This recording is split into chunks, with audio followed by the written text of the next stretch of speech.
بسم الله الرحمن الرحيم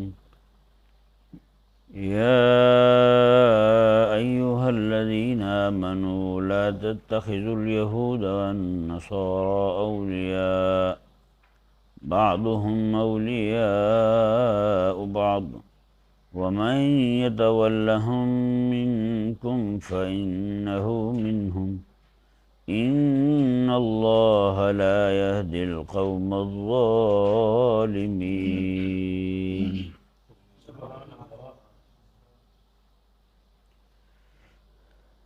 اس آیہ کریمہ کے اندر اللہ تبارک و تعالی نے اہل ایمان کو خطاب فرمایا کہ یہود و نصارہ کو اپنا دوست نہ بناؤ۔ یہ ذہن میں رہے کہ اہل ایمان جو تھے آقا علیہ السلام کے سچے ماننے والے، وہ یہودیوں کے ساتھ دوستی نہیں رکھتے تھے۔ تو یہاں پر یا ایھا الذین آمنوا کیوں کہا گیا؟ یہ اس لیے کہا گیا کہ وہ لوگ دعویٰ کرتے تھے ایمان کا۔ منافقین جو تھے وہی یاریاں لگاتے تھے یہودیوں کے ساتھ۔ تو اللہ تبارک و تعالی نے انہیں فرمایا کہ یا ایھا الذین آمنوا، ایمان والو، مطلب تمہارا دعویٰ ہے ایمان کا۔ خطاب اہل ایمان کو بھی ہو سکتا ہے کہ ایمان والا تم نے دوستی نہیں لگانی، جیسے آج تک تم قائم رہے ہو اس بات پر کہ یہود و نصارہ سے دوستی تم نے نہیں لگائی، آئندہ بھی ایسے کرنا تم نے۔ اور خطاب منافقین جو ہو، اگر اہل ایمان کو خطاب ہو تو پھر یا ایھا الذین آمنوا کا خطاب حقیقی ہے، پھر سچے پکے مومن مراد ہیں۔ اگر اس کا مخاطب جو ہے وہ منافقین ہوں تو پھر یا ایھا الذین آمنوا سے معنی یہ نکلے گا کہ او ایمان کا دعویٰ کرنے والوں، ایمان کا دعویٰ کرتے ہو اور پھر تم جا کے یہود و نصارہ کے ساتھ دوستی لگاتے ہو۔ یا ایھا الذین آمنوا کہہ کر نا جی، یا ایھا الذین آمنوا کہہ کر یہ ان کو آر دلائی گئی، شرم دلایا گیا۔ جیسے آپ کہتے ہیں کوئی بندہ بڑا بھائی ہو اور بڑا بھائی ہونے کے ناطے چھوٹوں کا خیال نہ کرے، تو وہ لوگ جو ہے نا اسے پھر اس طرح خطاب کرتے ہیں، بھائی صاحب، بڑے بھائن، بڑے بھائی صاحب یہ آپ نے کیا کیا ہے، یہ تو آپ نہ کریں۔ یعنی وہ بڑے بھائی صاحب کہہ کے اسے احساس دلا رہا ہے آپ بڑے ہیں تو بڑے ہونے کا خیال بھی کریں، کہ نہیں؟ آپ بڑے ہیں تو بڑے ہونے کا خیال بھی کریں۔ اسی طرح کر کے اللہ تبارک و تعالی نے انہیں مخاطب فرمایا یا ایھا الذین آمنوا، اگر تمہارا دعویٰ ایمان کا ہے، اہل ایمان ہونے کا دعویٰ ہے تمہارا، اور یہ کہتے ہو کہ ہم مومن ہیں، زبان سے چلو کہتے ہو، پھر اپنے ایمان کے تقاضوں کا تو خیال کرو۔ تمہارا ایمان تم سے کیا چاہتا ہے؟ تمہارا ایمان جو ہے نا وہ کافر کے، دنیا جہان کے کسی بھی کافر سے دوستی کا تقاضا نہیں کرتا، بلکہ ایمان ہی منع کرتا ہے، کیونکہ آہستہ آہستہ جب تم ان کے پاس بیٹھو گے، ایسا ایسا تمہارا ان کے ساتھ بیٹھنا تمہاری دلی قلبی محبت کا باعث بنے گا، پھر تمہارے دل میں مناسبت پیدا ہو جائے گی اس کے اعمال کو، اس کے عقائد کو اچھا جاننے کی۔ ایسا ایسا کر کے تمہارے اندر پھر ایمان کی نفرت آ جائے گی، تمہارے اندر پھر اللہ تبارک و تعالیٰ اور اس کے حبیب کریم علیہ السلام کے احکامات کی محبت نہیں رہے گی، پھر تم کفر کے گڑھوں میں جا کے رہو گے۔ جی آج آپ اس ماحول کو دیکھ لیں کہ کیسے لوگ جو ہیں وہ ان کے نظام سے متاثر ہوئے ہیں، کفر سے متاثر ہوئے ہیں، بے دینی سے متاثر ہوئے ہیں، الحاد سے متاثر ہوئے ہیں۔ اس کی وجہ سبب جو ہے نا وہ یہی نکلا ہے، آپ بھی غور کریں، ہم بھی دیکھتے ہیں کہ وہ صحبت انہیں لے ڈوبی ہے۔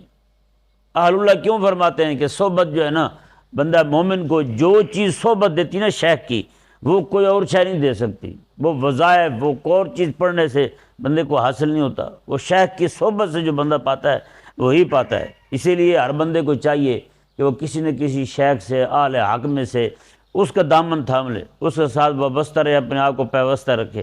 اس سے فائدہ یہ ہوگا بندہ مومن کو کہ اس کا ایمان بچا رہے گا، اس کا ایمان بچا رہے گا، اس کے عقائد محفوظ رہیں گے۔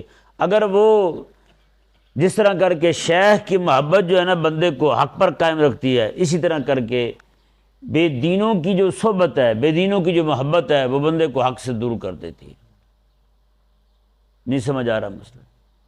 یہی وجہ ہے کہ آج لوگ جو ہیں وہ نعوذ باللہ من ذالک لا دینیت کے شکار ہو گئے ہیں۔ تو اللہ تبارک و تعالی نے یہاں یہ ارشاد فرما کر یا ایھا الذین آمنوا، ایمان والو، یا ایھا الذین آمنوا، ایمان والو، لا تتخذوا الذین اتخذوا دینکم ہزوا ولعبا، میں کہ نہ یا ایھا الذین آمنوا لا تتخذوا الیہود والنصارى اولیاء، میں ایمان والو تم یہود و نصارہ کو اپنا دوست نہ بناؤ، بعضهم اولیاء بعض، یہ آپس میں ایک دوسرے کو دوست ہیں، یہ آپس میں ایک دوسرے کے دوست ہیں، ایک دوسرے کے چاہنے والے ہیں، تم میں سے کسی کے ساتھ محبت نہیں رکھتے وہ، ان کا تمہارے ساتھ کوئی تعلق نہیں ہے، یہ تم ہو کہ تم قلبی طور پر ان کی طرف میلان رکھتے ہو، قلبی طور پر محبت رکھتے ہو۔ یہاں یہ بات ذہن میں رہے، دو چیزیں ہیں، ایک ہے موالات اور ایک ہے مواسات۔ موالات جو ہے نا وہ یہ ہے کہ قلبی تعلق ہو، قلبی محبت ہو، اور یہ قلبی محبت بندے کو کفر تک لے جاتا ہے، کافر بنا دیتا ہے۔ اور ایک ہے مواسات، ظاہری طور پر ایک رکھ رکھاؤ رکھنا، یعنی کہ ان کے ساتھ کوئی ویسے معاہدہ کر لینا، جیسے کریم آقا علیہ السلام نے معاہدہ کیا تھا ان کے ساتھ حدیبیہ کا، جی وہ معاہدہ جو ہے وہ دین پر نہیں تھا، دین پر ہو معاہدہ تو وہ سمجھوتا ہے کہ دین کی کچھ باتیں ہم مان لیتے ہیں، کچھ اپنا دین چھوڑ دیتے ہیں تمہاری خاطر جن سے تمہیں تکلیف ہوتی ہے، لیکن نہیں، وہ تو انہوں نے پہلے بھی کہا تھا کہ شام کو مکہ مکرمہ میں آپ سمجھوتا کر لیں، ہمارے بتوں کو کچھ نہ کہیں۔ آقا علیہ السلام نے دین پر کوئی معاہدہ نہیں کیا، دین پر کوئی سمجھوتا نہیں کیا۔ ہاں جس بات کا معاہدہ کیا ہے وہ ظاہری جنگ بندی کا معاہدہ ضرور کیا ہے، جنگ بندی بھی ہم جی نہیں لڑیں گے آپ کے ساتھ، یہ معاہدہ حضور نے کیا ہے۔ مکہ میں حدیبیہ میں مشرکوں کے ساتھ کیا تھا، مدینہ منورہ میں آقا علیہ السلام نے یہودیوں کے ساتھ کیا تھا کہ تمہارے ساتھ ہماری جنگ نہیں ہے، یہ جنگ بندی کا معاہدہ ہو گیا کہ ہماری تمہارے ساتھ جنگ نہیں ہے، ہم نہیں لڑیں گے۔ لیکن معاہدہ خود پھر یہودیوں نے توڑا، منافقت کر کے یہودیوں نے پھر جناب غزوہ خندق کے موقع پر باقی مشرک حضور پر حملہ آور ہونے لگے تو یہ بھی ساتھ ہو گئے۔ پھر جناب جب وہاں سے ذلت و رسوائی کا سامنا کرنا پڑا تو وہاں سے بھاگے اور جا کر کے انہوں نے مکہ مکرمہ کے مشرکوں کو آقا علیہ السلام کے خلاف ابھارا، جیسے کہ کعب بن اشرف یہودی کے قصہ میں یہ بڑی تفصیل کے ساتھ بات موجود ہے۔ تو اللہ تبارک و تعالیٰ نے ارشاد فرمایا، جی دیکھیں وَمَن يَتَوَلَّهُم مِّنكُمْ فَإِنَّهُ مِنْهُمْ، میں کو جو کوئی بندہ تم میں سے ان کے ساتھ دلی محبت رکھے گا، تم میں سے کوئی بندہ ان کے ساتھ دلی محبت رکھے گا فَإِنَّهُ مِنْهُمْ، تو وہ بھی پھر انہی میں سے ہو جائے گا۔ جی آج آپ بتائیں نا جی کہ آج کتنے سارے ہمارے لوگ ہیں جن کے دل میں انگریز کی محبت ہے، مسلمانوں کی محبت نہیں ہے، مسلمانوں کے بارے میں دل میں نفرت رکھتے ہیں لیکن انگریز کے بارے میں ان کے دلوں میں محبت ہے۔ آج ٹیلی ویژن پہ بیٹھے ہوئے اینکر جو ہیں وہ ان کے فضائل سنا رہے ہوتے ہیں، ہاں جی ان کے اخلاق کے حسنہ ہمیں سنا رہے ہوتے ہیں۔ ہاں جی بتائیں جو بندہ ماں بہن کے سامنے بے لباس ہو گیا اس کے اخلاق کون سے اچھے ہوں گے؟ وہ تو گدھے سے بدتر ہے، خنزیر سے بدتر ہے۔ ہاں جی اس کے اخلاق ہمیں سناتے ہیں یار، کہ نہیں سمجھ آیا مسئلہ؟ ہاں جن کے ہاں بچہ جو ہے وہ جیسے تھوڑا بڑا ہو اسے گھر سے نکال دیا جائے، وہ دوسرے شہر میں چلا جائے کمانے کے لیے کھانے کے لیے، دوبارہ اپنے شہر آئے، اپنے ماں باپ کے گھر میں نہیں رہ سکتا، ہوٹل لے کر کرائے پہ وہیں رہے گا۔ ہاں جی ان کی باتیں ہمیں سناتے ہیں، جنہوں نے اپنے ماں باپ کو اٹھا کر کے اولڈ ہاؤس میں ڈالا ہے، اولڈ ہاؤس کا نظریہ دینے والی قوم جو ہے آج وہ ہمیں ان کے اخلاق ہمیں سمجھاتے ہیں۔ وہ جو دیکھیں بڑے اخلاق حسنہ کے مالک، اور جس ذلیل کے خلق سے اس کے ماں باپ کو نفع نہیں ہوا، جی اس کے اخلاق سے آپ متاثر ہوئے پڑے ہیں، کہ نہیں سمجھ آیا مسئلہ؟ یا جو جھوٹ بولنے کے لیے دن فکس کر لیں، آپ ان کے اخلاق ہمیں بتا رہے ہیں۔ جی لوگوں کی ماؤں بہنوں بیٹیوں کو چھیڑنے کے لیے، ان کی عزتوں کو تار تار کرنے کے لیے دن مقرر کر لیں ویلنٹائن ڈے کا، آپ ان کے اخلاق ہمیں بتا رہے ہیں، کہ نہیں سمجھ پڑا مسئلہ؟ آج ہمیں نعوذ باللہ من ذالک ایسے ذلیل ہیں، وہ ایک کہیں پہ تصویر لگی، گلاس عموماً آپ کو پتہ ہے ایسی چیزیں دائیں بائیں ہو جاتی ہیں، گلاس بندھا ہوا تھا کولر کے ساتھ، تو ان بے دینوں نے جناب وہ مشہور کر دی تصویر، دیکھیں جی جہاں پر مسلمان، یہ مسلمان ایک گلاس نہیں رہنے دیتے کولر پر، ایسے چور اور ڈاکو بدماش ہیں، تو وہ پھر وہاں سے کہ وہاں کیا چیز محفوظ ہو سکتی ہے؟ بتائیں یار، جو ذلیل یہ انگریز فرنگی ذلیل جو ہے یا کر کے مسلمانوں کے ملک میں ہندوستان سے یہ جو ٹرین کی پٹڑی بچھی ہے نا یہاں سے، یہ کسی اور نیک مقصد کے لیے نہیں کہ یہاں سے حاجی جائیں گے مکے اور مدینے، کراچی جائیں گے وہاں سے جہاز میں بیٹھ کر کے حاجی مکے چلے جائیں گے، یہ صرف اور صرف بندرگاہ تک یہاں کا سرمایہ پہنچانے کے لیے انہوں نے ریل بچھائی تھی، یہاں کا سرمایہ پہنچانے کے لیے۔ آج بھی جو ان کی ملکہ برطانیہ مری ہے اس کے جناب جو ماتھے پہ اس کا جو تاج تھا سونے کا، اس میں جو 2 ہیرے جڑے ہوئے تھے، وہ دونوں ہیرے، ایک ہیرا انہوں نے یہاں سے ہندوستان سے چوری کیا تھا، ہمارے اہل اسلام کا تھا، اس کی میں نے پوری تاریخ لکھی ہے اپنی کتاب کے اندر، اور دوسرا ہیرا جو تھا وہ انہوں نے قرطبہ سے، اہل اسلام سے، وہاں سے چوری کیا تھا انہوں نے۔ اب بتائیں ان کے ماتھے میں جو 2 ہیرے لگے ہوئے ہیں وہی چوری کیے ہیں، وہ اہل اسلام کے انہوں نے اٹھائے ہیں، وہ یہاں سے لے کر گئے ہیں۔ آپ ہمیں تانے دیتے ہیں کہ مسلمان چور ہوتے ہیں؟ بتائیں نا جی، ان کے اخلاق کی حسنہ ہمیں بتاتے ہیں۔ جن ذلیلوں نے نعوذ باللہ من ذالک عراق کے اندر ہمارے علماء کے منہ پر اپنی انگریزنی عورتوں کے جناب چڑیاں چڑھائی ہیں، انڈر ویئر انہوں نے مسلمان علماء کے منہ پہ چڑھائے ہیں، بتائیں، پہنے ہوئے مستعمل، ان کے اخلاق ہمیں بتاتے ہیں آپ؟ ہیں جی، کون سے اخلاق ہیں ان کے؟ اور یہ نعوذ باللہ من ذالک ایسے احساس کمتری کا شکار ہوئے ہیں، اپنے لیے احساس کمتری، ان کے لیے احساس برتری۔ عموماً ہوتا یہی ہے بھائی، جس کی حکومت ہو لوگ انہی کو حق سمجھنا شروع ہو جاتے ہیں، انہی کو جناب وہ سمجھنا شروع ہو جاتے ہیں یہی جناب یہ سونے بھی ہیں، سارا کچھ یہی ہے۔ ہیں جی، آپ یہ نفسیاتی مسئلہ ہے۔ اہل اسلام کو آپ دیکھ لیں، جب اہل اسلام کی حکومت تھی، مسلمانوں کی حکومت کو دیکھ کر، ان کے ظاہری جو غلغلہ تھا اس کی بلندی کو دیکھ کر لوگ مسلمان ہوئے، لوگوں نے کلمہ پڑھا ہے۔ لیکن آج ہوا یہ ہے کہ آج مسلمان بیچارے، ان کے پاس کوئی حکومت نہیں ہے، آج فرنگی کی حکومت آئی ہے، فرنگی پورے جہان پر غالب آ چکے ہیں ذلیل۔ تو مسلمان جو نام نہاد تھے، منافق تھے، جو زمین کے ان کے لالچوں میں آ کر کے اپنا دین ایمان بیچنے والے تھے، ان ذلیلوں نے کیا کیا ہے؟ انہوں نے انہیں حق سمجھنے شروع کر دیے ہیں۔ آج انہی کی حکومت کو دیکھ کر کے، ان کے لالچ میں آ کر کے، ہیں جی، اپنے آپ کو جناب وہ حق والا سمجھ، ان کو حق والا سمجھنے لگے ہیں، اور نعوذ باللہ من ذالک اسلام ان کو پورا دینی باطل لگنے لگا ہے۔ آج کتنا بڑا طبقہ ہے جو جناب اسلام چھوڑ چکا ہے، ملحد ہو چکے ہیں، بے دین ہو چکے ہیں۔ ایسی تو نہیں، ہر سال میں 1 لاکھ بندہ یونیورسٹی کا پڑھا ہوا ملحد بنایا جا رہا ہے، رب تعالیٰ کا انکاری ہو رہا ہے۔ بتائیں نا، جو مشن میرے آقا علیہ السلام کا تھا کہ رب تبارک و تعالیٰ کے ماننے والے بڑھیں، رب تعالیٰ کے دین کے پیروکار بڑھیں، ہیں جی، آج بالکل اس کے خلاف جناب معاہدے ہو چکے ہیں کہ میرے حبیب کا مشن ہے رب کے ماننے والے بڑھیں، اور آج کی حکومت یہ معاہدہ کر چکی ہے فرنگی کے ساتھ کہ رب تعالیٰ کے منکر بڑھائیں گے ہم۔ بتائیں، آج جناب ایسے ڈرامے دکھائے جاتے ہیں فلمیں پاکستان کی، ہیں جی، باپ بیٹے کو کہہ رہا ہے کہ بیٹا میں تو خود فیمنسٹ ہوں، میں تو فیمنسٹ کا ماننے والا ہوں، میں تو خود مسلمان نہیں ہوں اندر سے، میں تو خود ملحد ہوں، بے دین ہوں۔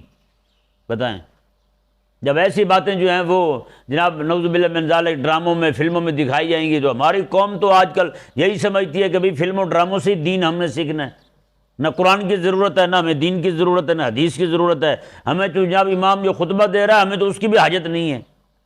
بتائیں کیا حالات ہو چکے ہیں بھئی، آج دین کی فکر دینے والے ایک مولوی بھی نہیں رہے، کسی کے پاس بندہ بیٹھے اس کے دل کے اندر غیرت کا ایمان، آپ حیران ہوں گے، آقا علیہ السلام کے 2 صحابی ہیں، ایک صحابی دوسرے کے پاس گئے، انہوں نے کہا جی کیسے آئے ہیں؟ انہوں نے کہا یار میرا دل کر رہا تھا تیرے پاس بیٹھ کے نا تھوڑا ایمان بڑھاؤں اپنا، ایمان کے بارے میں باتیں کروں تو ایمان تھوڑا سا میرا منور ہو جائے، ایمان روشن ہو جائے، رب تعالیٰ کی ذات پر میرا توکل بڑھ جائے، ایمان بڑھ جائے، عقیدہ میرا مضبوط ہو جائے، میں تو اس لیے تیرے پاس آیا ہوں تاکہ 4 باتیں کریں ہم ایمان کے بارے میں۔ پہلے لوگ جو ہے نا وہ پوچھتے تھے، ملتے تھے ایک دوسرے کو، یہ میرے خود دادا جی رحمہ اللہ یہ فرمایا کرتے تھے کہ پہلے لوگ جب بڑے ہمارے ملتے تھے آپس میں ایک دوسرے کے ساتھ تو یہی پوچھا کرتے تھے، یار بتا تیرے ایمان کا کیا حال ہے، تیرے ایمان کا کیا حال ہے، کہیں تیرے ایمان جو ہے وہ پلپلا تو نہیں ہو گیا؟ رب تعالیٰ کی ذات پر، آقا علیہ السلام کے متعلق جو عقائد اسلام ہیں ان کے بارے میں تیرا کیا نظریہ ہے، کیا فکر ہے تیری، یہ بتا ذرا تو، ایمان محفوظ ہے نا تیرا؟ جیسے آج کل پوچھتے ہیں ہاں جی سنائیں کیا حال ہے، طبیعت ٹھیک ہے، صحت ٹھیک ہے، بچے کیسے ہیں، کاروبار کیسا ہے، یہ 3 چیزیں پوچھتے ہیں، ہے یا نہیں؟ اور مزے کی بات یہ ہے کہ اہل ایمان جو تھے نا، سچے اہل ایمان، انہیں انہیں 3 چیزوں کی پرواہ نہیں ہوتی تھی۔ آقا علیہ السلام کے صحابی ہیں، مشکوٰۃ شریف میں حدیث پاک ہے، آقا علیہ السلام نے ایک بار بخار کی فضیلت سنائی، حضور کے صحابی عرض گزار ہوئے، یا رسول اللہ دعا کریں مجھے بخار رہا کرے، 2 باتیں مجھ سے نہ چھوٹیں۔ آقا علیہ السلام نے فرمایا کیا چیز؟ انہوں نے کہا یا رسول اللہ ایک تو میں جماعت کے ساتھ نماز پڑھتا رہوں، اور دوسرا جو ہے وہ جہاد کرتا رہوں، اور ہر وقت بخار رہے مجھے۔ آقا علیہ السلام نے اسی وقت ہاتھ اٹھا دیے، دعا کی، آقا علیہ السلام نے فرمایا کہ لو تمہیں بخار بھی رہے گا نماز بھی نہیں چھوٹے گی تیری اور جہاد بھی نہیں چھوٹے گا تجھ سے۔ بتائیں ان لوگوں کو کیسی پرواہ تھی یار ان چیزوں کی، لیکن آج ہم اپنے آپ کو دیکھیں کہ ہم کہاں کھڑے ہیں جی۔ آج ہمارے دین کا کیا حال ہے؟ وہ حضرت سلطان باہو رحمہ اللہ نا اپنے دور کی بات فرماتے ہیں کہ میرے دور میں لوگ جو ہے نا وہ پرانے اپنے بزرگوں کی بات کرتے ہیں، وہ فرماتے ہیں کہ لوگ جو بھی بیٹھتے تھے نا یہ دعا کرتے تھے، مولا عشق سلامت، مال ایمان سلامت ہر کوئی منگے، عشق سلامت کوئی ہو۔ فرماتے ہیں کہ میرے دور کے اندر سارے یہ تو دعا کرتے ہیں، ہر بندے کو یہ فکر ہے مولا میرا ایمان محفوظ رکھ، لیکن کوئی یہ دعا نہیں کرتا مولا میرا جو تیری بارگاہ کے ساتھ عشق ہے وہ بھی سلامت رکھ۔ اب آپ ذرا خود اندازہ لگائیں کہ سلطان باہو رحمہ اللہ کے دور کے اندر لوگوں میں سے ہر ایک بندے کو فکر ہوتی تھی مولا میرا ایمان محفوظ رہے، ہیں جی۔ اور عشق وہ آپ گلہ کر رہے ہیں کہ عشق کی بات کوئی بھی نہیں کرتا، یا اللہ تیری بارگاہ کے ساتھ جو عشق ہے، عشق الہی جو ہے وہ بھی محفوظ رہے میرا، وہ بھی بچ جائے، تیری بارگاہ کے ساتھ میرا محبت کا جو تعلق ہے واسطہ ہے وہ قائم دائم رہے۔ یہ دعا کوئی بھی نہیں کرتا، سارے یہ دعا کرتے ہیں مولا میرا ایمان سلامت رکھ۔ ہر بندے کو تڑپ ہے تو ایمان کی تڑپ ہے۔ بتائیں یار ایک وقت وہ ہے جب ایمان کی تڑپ رکھنے والے کہ ایمان بچ جائے میرا، ان کو حضرت سلطان باہو رحمہ اللہ کوس رہے ہیں، تم مرتے ہو یہ دعا کرتے ہو کہ ہمارا ایمان سلامت رہے، یہ کیوں نہیں کرتے مولا تیری بارگاہ کے ساتھ جو عشق ہے وہ بھی ہمارا محفوظ رہے، یہ دعا کیوں نہیں کرتے؟ اللہ اکبر کبیرہ۔ تو آپ ذرا بتائیں آج تو وہ دونوں چیزیں رخصت ہو گئیں۔ سلطان باہو خود دعا کرتے ہیں مولا میرا عشق سلامت رہے تیری بارگاہ کے ساتھ، اور لوگوں کو یہ تانا دے رہے ہو مرو تم یہ بھی دعا کیا کرو، سمجھا رہے ہیں لوگوں کو، درس دے رہے ہیں ایمان کی دعا مانگتے حفاظت کیوں، عشق کی بھی دعا مانگا کرو۔ لیکن آج تو بھائی عشق تو دور کی بات ہے، ایمان کی بات بھی کوئی نہیں کرتا، ایمان کی بات بھی کوئی نہیں کرتا کہ یا اللہ ہمارا ایمان سلامت رہے، ہمارا ایمان محفوظ رہے، یہ بھی دعا کوئی نہیں کرتا۔ اللہ کے کائنات نے ارشاد فرمایا جی دیکھیں وَمَن يَتَوَلَّهُم مِّنكُمْ فَإِنَّهُ مِنْهُمْ، میں جو کو بندہ تم میں سے ان کے ساتھ کھڑا ہو گیا فَإِنَّهُ مِنْهُمْ، وہ پھر انہی میں سے ہو جائے گا۔ دو مفسرین کے حوالے آپ کے سامنے نقل کرتا ہوں۔ ایک حضرت مولانا عبدالحق حقانی رحمہ اللہ دہلی کے بہت بڑے عالم گزرے ہیں، عالم ربانی تھے، ان کی تفسیر حقانی پہلی جلد کے اندر، اور دوسرے مفتی احمد یار خان نعیمی ان کی تفسیر نعیمی اس کی بھی پہلی جلد ہے۔ ان دونوں کے حوالے ہم نے اپنی تفسیر ناموس صحابہ میں نقل کیے ہیں، اس کی بھی پہلی جلد ہے۔ وہ فرماتے ہیں دونوں نے کہا، وہ یہ کہتے ہیں کہ بندہ اپنے آپ کو کلمہ پڑھنے والا کہے لیکن کام یہود و نصارہ کے لیے کرے، وہ کافروں کے لیے کام کرے، مسلمانوں کی چغلیاں لگائے انہیں، مسلمانوں کی شکایتیں کرے انہیں، ہیں جی ایسا بندہ، وہ فرماتے ہیں ایسا بندہ مومن نہیں ہے، مرتد ہو گیا ہے۔ ہیں جی جو بندہ اپنے ایمان اور عقیدے کے بارے میں بتائیں نا بھائی، آج کوئی کلمہ پڑھنے والا بندہ جا کر کافروں کو کہے میں نے جی دو بندے دیکھے تھے وہ جہاد کی باتیں کر رہے تھے، شکایت کر رہا حضور کی سنت کو زندہ کرنے والوں کی، بتائیں مومن ہوگا وہ؟ یعنی وہ جا کے یہی کہہ رہا ہے نا جو دو بندے تھے وہ اپنے نبی کے مشن کی بات کر رہے تھے، اپنے نبی کے مشن کی بات کر رہے تھے، اپنے نبی کی تلوار کی بات کر رہے تھے، اپنے نبی کے زرہ کی بات کر رہے تھے، اپنے نبی کے خود کی بات کر رہے تھے، اپنے نبی صلی اللہ علیہ وآلہ وسلم کی جناب وہ نیزے کی بات کر رہے تھے، تیر کی بات کر رہے تھے۔ ایسا بندہ جا کے کافروں کو شکایت کرے، وہ کہاں کا مومن ہے؟ بتائیں نا یار، گھر کی بات باہر کرنے والا بندہ گھر کا غدار ہوتا ہے، اپنے نبی کی مشن کی بات کرنے والوں کو گلے غیبتیں چغلیاں جا کے لگائے کافروں کو، وہ کہاں کا غدار؟ وہ غدار نہیں ہے تو اور کیا ہے؟ بتائیں۔ اللہ کے کائنات نے ارشاد فرمایا جی دیکھیں ان اللہ لا یہدی القوم الظالمین، بے شک اللہ تعالیٰ ظالموں کو ہدایت نہیں دیتا۔ یہ ذہن میں رہے، یہاں پر جو ہدایت کے نہ ملنے کا جو اگر کلام کے سیاق کو دیکھا جائے نا، پیچھے کلام کو دیکھا جائے، اللہ تبارک و یہاں ہدایت سے مراد کیا بنتا ہے؟ پیچھے اللہ تعالیٰ نے فرمایا کہ تم نے یہود و نصارہ کے ساتھ دوستی نہیں لگانی کیونکہ یہ آپس میں ایک دوسرے کے دوست ہیں، تمہارے دوست نہیں ہو سکتے۔ ہیں جی بتائیں جی اس وقت منافق نے یہود و نصارہ کے ساتھ دوستی لگائی تھی؟ دوستی لگائی ہے نا اس وقت منافق نے، لیکن اسے کچھ ملا؟ کچھ ہاتھ آیا اس کے؟ کچھ ہاتھ نہیں آیا۔ اللہ تعالیٰ نے یہی فرمایا ان اللہ لا یہدی القوم الظالمین، اللہ تعالیٰ ظالم قوم کو ہدایت نہیں دیتا۔ ایک تو یہ کہ اللہ تعالیٰ نے یہ بھی فرما دیا کہ وہ ہیں ظالم، اور دوسرا یہ فرمایا کہ وہ ہدایت نہیں پاتے۔ مطلب کیا ہے؟ جو مقصد وہ بنائے بیٹھے نا اپنا یہود و نصارہ کے ساتھ یاری لگا کے، یہ کل انشاءاللہ آگے بیان ہوگا کہ جو چیز کو وہ مقصود بنائے بیٹھے ہیں، اللہ تعالیٰ نے فرمایا کہ وہ مقصود بھی نہیں پانے دوں گا انہیں۔ آج ہماری قوم نے بھی یہود و نصارہ کے ساتھ دوستی لگائی، IMF کے کہنے پر، دین پر، اسلام پر، شریعت پر، رب تعالیٰ کے قوانین پر پابندیاں لگائیں، اور ان کے کہنے پر کلمہ حق کہنے والے علماء کو تکالیف دیں۔ ایسے رب تعالیٰ نے فرمایا کہ وہ بھی کامیاب نہیں ہوئے تھے۔ قیامت تک جو بھی بندہ یہود و نصارہ کے ساتھ یاری لگائے گا اور اپنے مقصود کو پانے کی کوشش کرے گا، وہ بھی بندہ کبھی کامیاب نہیں ہو سکتا۔ ان اللہ لا یہدی، یہ رب تعالیٰ کا وعدہ ہے اور دائمی وعدہ ہے۔ آج جو بندہ مسلمانوں کو چھوڑ کر یہودیوں کے ساتھ یاری لگائے، مسلمانوں کو چھوڑ کر نصرانیوں کے ساتھ یاری لگائے، مسلمانوں کو چھوڑ کر ہندوؤں کو اپنا خیر خواہ سمجھے، آج جو بڑے بڑے ملا جو ہیں وہ مسلمانوں کے مقابلے میں ہندوؤں کو اپنا خیر خواہ سمجھتے ہیں، مشرکوں کو اپنا بڑا خیر خواہ سمجھتے ہیں، مسلمانوں کی شکایتیں جا کر یوگی کو لگانے والے، مسلمانوں کی شکایتیں جا کر مودی کو لگانے والے، جی وہ کہاں کے مسلمان ہیں بتائیں؟ ان کے ناموں کے ساتھ دین لگے پھر بتائیں دشمن ہیں دین کے نہیں وہ؟ اللہ اکبر کبیرہ۔ اللہ تبارک و تعالیٰ نے ارشاد فرمایا ان اللہ لا یہدی القوم الظالمین، میں یہ بھی کبھی اپنی مقصود کو نہیں پا سکیں گے اور یہ ہیں بھی ظالم۔